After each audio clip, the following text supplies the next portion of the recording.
और इस बीच एक और बड़ी खबर का रुख कर लेते हैं। हथनीकुंड बैराज से लगातार डाइवर्ट हो रहा पानी 6 बजे भी 58,216 क्यूसेक पानी छोड़ा गया। यमुना नदी के साथ लगते इलाकों में खतरा बरकरार है। प्रशासन ने स्थापित किए कंट्रोल रूम यानी कि कंट्रोल रूम नंबर भी जारी किए गए हैं कि जो भी समस्या है इस नंबर पर संपर्क कर सकते हैं और अपनी समस्याओं की जानकारी दे सकते हैं। तो ये बड़ी जानकारी, हथनीकुंड बैराज से लगातार पानी डाइवर्ट हो रहा है और 6 बजे भी 58,216 क्यूसेक पानी छोड़ा गया।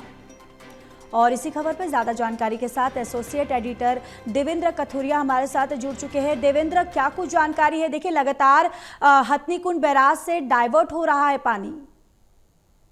देखिए ज्योति, सुबह 6 बजे 58,216 क्यूसेक पानी और छोड़ा गया है। दरअसल बारिश जो आ रही है पहाड़ों पे, उत्तराखंड हिमाचल की जो बारिश आ रही है वो हथनीकुंड में ही आता है पहाड़ों का पानी। अब हथनीकुंड में पानी को रोक नहीं सकते क्योंकि स्थिति पहले से ही भयावह है। अगर पानी रोकेंगे तो ओवरफ्लो हथनीकुंड में होगा, यमुनानगर को ज्यादा नुकसान होगा। जितना पानी उसमें जमा हो रहा है, आ रहा है, उसको आगे छोड़ा जा रहा है, रिलीज किया जा रहा है। अभी दिल्ली एनसीआर के हालात अब खराब हो गए हैं। पंजाब में तो बाढ़ है ही। पंजाब का हर जिला, 23 जिले हैं पंजाब में, हरियाणा में 22 है, पंजाब में 23 के 23 जिलों में कहीं ज्यादा कहीं कम असर है। करीब 3.5 लाख लोग प्रभावित हुए हैं। बहुत सारे मकान गिर गए, लोगों को शिफ्ट करना पड़ा।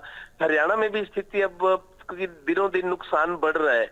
और हरियाणा नहीं, अब तो दिल्ली एनसीआर, जो पूरे देश में जाना जाता है दिल्ली एनसीआर में कुछ हिस्सा राजस्थान का आता है। हरियाणा के 22 में से 13 जिले दिल्ली एनसीआर में, 57% हिस्सा आता है। और दिल्ली में भी अब बाढ़ आई है और यूपी के कुछ हिस्सों में है। तो दिल्ली एनसीआर, दिल्ली के आसपास लगते जिले हैं, हरियाणा के इनमें ज्यादा है, जीटी रोड बेल्ट जो है। तो बाढ़ का असर बहुत ज्यादा हो गया दिल्ली एनसीआर में। और अभी मौसम विभाग ये बता रहा है कि 7 तारीख के बाद कुछ, हालांकि अभी पानीपत की बात करूं, हल्की हल्की धूप निकली हुई है, लेकिन 3-4 दिन से ऐसा हो रहा है, सुबह धूप निकलती है, दोपहर के बाद बादल बारिश शुरू हो जाती है।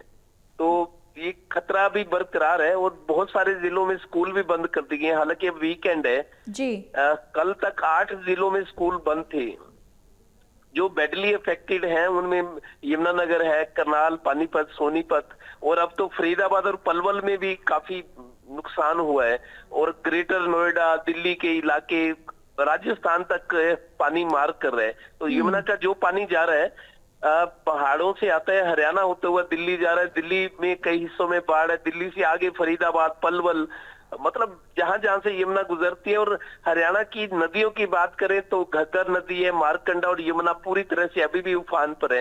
हालांकि पानी किनारों के अंदर है, लेकिन जो डेंजर लेवल है, जो खतरे का निशान है, उससे ऊपर बह रहा है। जहां पानी इकट्ठा हो गया है, अब समस्या ये है कि उसको सूखने में टाइम लगेगा। जब कहीं पानी खड़ा हो जाते हैं तो बीमारियों का खतरा होता है। स्वास्थ्य विभाग की चिंताएं भी बढ़ी हुई हैं।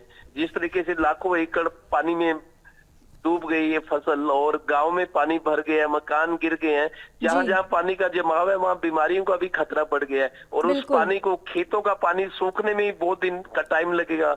पानी सूखेगा तो उसमें रेत जमा हो जाएगी, रेत को निकालेंगे, फिर मिट्टी को ऊपर नीचे करेंगे, तब कहीं जाकर फसल की बुआई होगी। मेरे को लगता है एक फसल तो अब नहीं बो पाएंगे किसान, जहां जहां पानी का प्रभाव ज्यादा है। जी चलिए देवेंद्र, तमाम जानकारी के लिए धन्यवाद।